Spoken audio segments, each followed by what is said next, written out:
జన్మనిచ్చిన నా తల్లిదండ్రులకు విద్యాబుద్ధులు చెప్పి మీ ముందు మాట్లాడగలిగే స్థాయికి నాకు జ్ఞానాన్ని ప్రసాదించిన మా గురువులందరినీ స్మరించుకుంటూ ఈరోజు పూర్ణచంద్రరావు గారి ఆహ్వానం మీద సూర్యాపేటకు రావడం జరిగింది. ముఖ్యంగా అనేక విషయాలు వారు మాట్లాడారు. సో పిల్లలతో మాట్లాడతాను, తల్లిదండ్రులతో కూడా మాట్లాడతాను. మీ అందరికీ స్క్రీన్లో చూస్తే ఒక పెద్ద గుడి కనిపిస్తుందో గుడి? ఏం గుడి ఇది? ఎక్కడి గుడి ఇది? మన సూర్యాపేట జిల్లాలో పెద్ద ఫేమస్ గుడి ఉంది ఇక్కడ. సూర్యాపేట జిల్లాలో పిల్లల మర్రి అని తెలుసా మీకు? అక్కడ ఉన్న గుడి అంటే ఇక్కడ వాళ్ళు ఆర్టిఫిషియల్ ఇంటెలిజెన్స్లో ఆ గుడి మార్చారు. యాక్చువల్గా వేరే కనిపిస్తుంది మీకు అక్కడ పోతే. ఇది ఎందుకు అడిగానంటే, మీకు ఈ గుడి ఎంత పెద్దగా కనిపిస్తుందో, ఈ గుడి కట్టేటప్పుడు ముందు ఏం చేస్తారు? పునాదులు తవ్వుతారు. ఈ గుడి ఎంత పైన కనిపిస్తుందో అంత కిందికి మనకు ఆధారం ఉంటుంది. దాన్నే పునాదుల్ని ఇంగ్లీష్లో ఏమంటారంటే ఫౌండేషన్ అని. కాబట్టి ఫౌండేషన్ గట్టిగా ఉంటే బ్రహ్మాండమైన బిల్డింగ్ కట్టచ్చు. ఇప్పుడు మనమంతా కూడా 3rd ఫ్లోర్లో ఉన్నాం. ఈ హోటల్ 3rd ఫ్లోర్లో. ఈ హోటల్ కట్టేటప్పుడు అంత లోతుకి ఫౌండేషన్లు వేసి ఉంటారు. కాబట్టి ఫౌండేషన్ ఎంత గట్టిగా ఉంటే ఆ బిల్డింగ్ అంత గట్టిగా ఉంటుంది.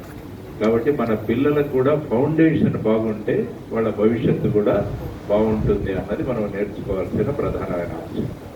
ఈరోజు పేపర్లు ఎంతమంది చదివారో నాకు తెలియదు, కానీ నేను ఈరోజు పెద్దన పేపర్ చదువుతుంటే స్పోర్ట్స్ పేజీలో ఒక డిస్కషన్ చెప్తారా ఎవరైనా? ఏం డిస్కషన్?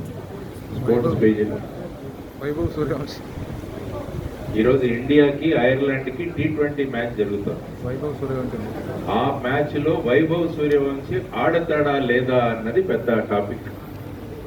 అబ్బాయి వయసు ఎంత? 15 ఇయర్స్. ఒక 15 సంవత్సరాల పిల్లవాడి గురించి మొత్తం భారతదేశమే కాదు ప్రపంచం కూడా మాట్లాడుతుంది. దానికి ప్రధానమైన కారణం ఏంటంటే, ఆ పిల్లవాడు 4 సంవత్సరాల వయసు నుంచి క్రికెట్లో ఏర్పరచుకున్న ఫౌండేషన్. రోజు ఉదయం 4 గంటలకు లేచి ఆ పిల్లవాడు ప్రాక్టీస్కి వెళ్ళేవాడు. ప్రతిరోజు 100 ఓవర్లు ఆడేవాడు ఆ పిల్లవాడు. 100 ఓవర్స్. చూడండి ఎంత కష్టపడ్డాడు. కాబట్టి ఫౌండేషన్ 4వ సంవత్సరం నుంచి అంత గట్టిగా ఏర్పరచుకున్నాడు. కాబట్టి 15 సంవత్సరాలు వచ్చేసరికి ఆ పిల్లవాడి గురించి ప్రపంచం మాట్లాడుకుంటారు. అందువల్ల ఈ ఫౌండేషన్ ఏదైతే ఉంటుందో అది చాలా ముఖ్యమైన అంశం. బిల్డింగులకు ఎలాగైతే ఫౌండేషన్ కావాలో మన భవిష్యత్తు కూడా ఫౌండేషన్ అన్నది చాలా ముఖ్యం. మీ అందరికీ ఇంగ్లీష్లో ఒక ప్రావర్బ్ ఉంటుంది, సామెత అంటాం. ప్రావర్బ్ అంటే తెలుగులో సామెత, ఇంగ్లీష్లో proverb. The early bird catches the worm అంటే ఏదైతే పక్షి త్వరగా లేచి పరిగెడుతుందో దానికి ఖచ్చితంగా తిండి దొరుకుతుంది అని. లేటుగా లేచే పక్షులకు ఆల్రెడీ ముందు లేచిన పక్షులు తినేసిపోయి ఉంటాయి, అక్కడ దానికి ఏం దొరకదు. కాబట్టి ఎవరైతే జీవితంలో త్వరగా మొదలు పెడతారో వాళ్ళు విజయాలు సాధించడానికి ఎక్కువ అవకాశాలు ఉంటాయి అన్నది మనం అందరం కూడా నేర్చుకోవాల్సిన ప్రధానమైన అంశం. మీరు ఎట్లా ఉంటారా లేకపోతే చూసుకుంటారా? నేను వెనకాల వాళ్ళు కనపడ్డారు. పెళ్లికి పైన ఈ మధ్య మీరే పీపులే కనిపిస్తాయి. పెళ్లి కొడుకు కనపడ్డారు. ఓకే, అక్కడి నుంచే తీసుకోండి, నో ప్రాబ్లం. సో ఆ విధంగా పూర్ణచంద్రరావు గారు ఏమి ఉద్దేశం అనుకున్నారంటే, ప్రతి ఒక్కరికి చిన్న చిన్న ప్రదేశాల నుంచి, డిస్ట్రిక్ట్ హెడ్ క్వార్టర్ నుంచి హైదరాబాద్కు వచ్చి పిల్లల్ని హాస్టల్లో పెట్టి వాళ్ళకి పెట్టి, లేకుంటే అమ్మలు అక్కడ వచ్చి అక్కడ అపార్ట్మెంట్లు తీసుకొని వాళ్ళతో పాటు ఉండి వండుకొని ఇవన్నీ కూడా నడుస్తుంది. దానివల్ల ఏంటంటే చాలా ఖర్చుతో కూడిన పని. మన ఫ్యామిలీ కూడా డిస్టర్బ్ అవుతుంది. అంటే ఒక పిల్లవాడు అమ్మ అక్కడ, మిగతా వాళ్ళు నాన్న ఇక్కడ. దానివల్ల అది కాకుండా ఏదైతే ఫౌండేషన్ వస్తుందో అది మనం డిస్ట్రిక్ట్ ప్లేసుల్లో కనుక ఇవ్వగలిగితే పిల్లలకు బాగుంటుంది, కుటుంబం కూడా కలిసి ఉంటుందన్న ఉద్దేశంతో మొన్న నిజామాబాదు, తర్వాత కరీంనగర్ వీటన్నిటిలో వెళ్ళి మాట్లాడొచ్చాం.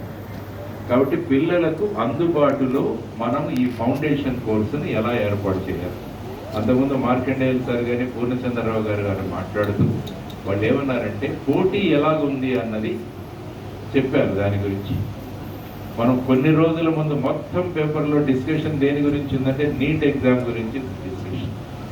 నీట్ ఎగ్జామ్ పేపర్ లీక్ అయింది, ఆ తర్వాత మళ్ళా నీట్ ఎగ్జామ్ పెట్టారు. ఈసారి NEET exam question paper leak అవ్వకుండా ఉండడానికి ఇండియన్ ఎయిర్ ఫోర్స్ ఫ్లైట్స్లో విమానాల్లో ఆ క్వశ్చన్ పేపర్లు తీసుకెళ్ళి ఆ సెంటర్స్ దగ్గర ఆ జిల్లాల్లో డ్రాప్ చేశారు. అంటే చూడండి, అంటే నీట్ పరీక్షకు ఎంత ఇంపార్టెన్స్ ఉంది అన్నది ఇదంతా మనకు తెలుసు. దానికి వారు చెప్పారు, ఒక సుమారుగా 1,00,000 సీట్లు ఉంటే సుమారుగా 23 లక్షల మంది రాస్తారు. అంటే అంత కాంపిటీషన్.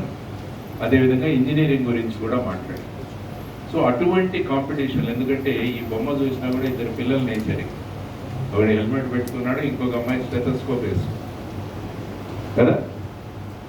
సార్ మీరు కూర్చోండి సార్, నేను వెనకాల డిస్టర్బ్ అయిపోతాను. సో ఇక్కడ హెల్మెట్ తర్వాత స్టెథోస్కోప్, అంటే మనం ఎక్కువగా ఇంజనీరింగ్ మెడికల్ సైడ్ మనం వెళ్ళాలి అనుకుంటాం, కానీ కాంపిటీషన్ ఎక్కువ ఉంది. అందుకనే వారు చెప్పారు 10th క్లాస్ వరకు మీకు ఎలా ఉంటుందంటే, నేను చాలా ఊర్లకు మొన్న కోదాడు వెళ్ళొచ్చు. అక్కడ ఎవరికి సత్కారం చేశారంటే 10th క్లాస్లో ఎగ్జామ్లో బాగా మార్కులు వచ్చిన వాళ్ళకి స్కాలర్షిప్లు ఇచ్చారు అక్కడ.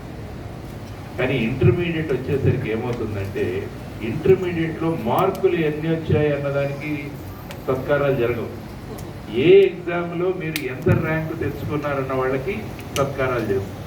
కాబట్టి 10th క్లాస్ వరకు మార్క్స్, ఇంటర్మీడియట్ వచ్చేసరికి కాంపిటేటివ్ పరీక్షలో మీరు ఎక్కడ నిలిచారు అన్నది చాలా ముఖ్యం.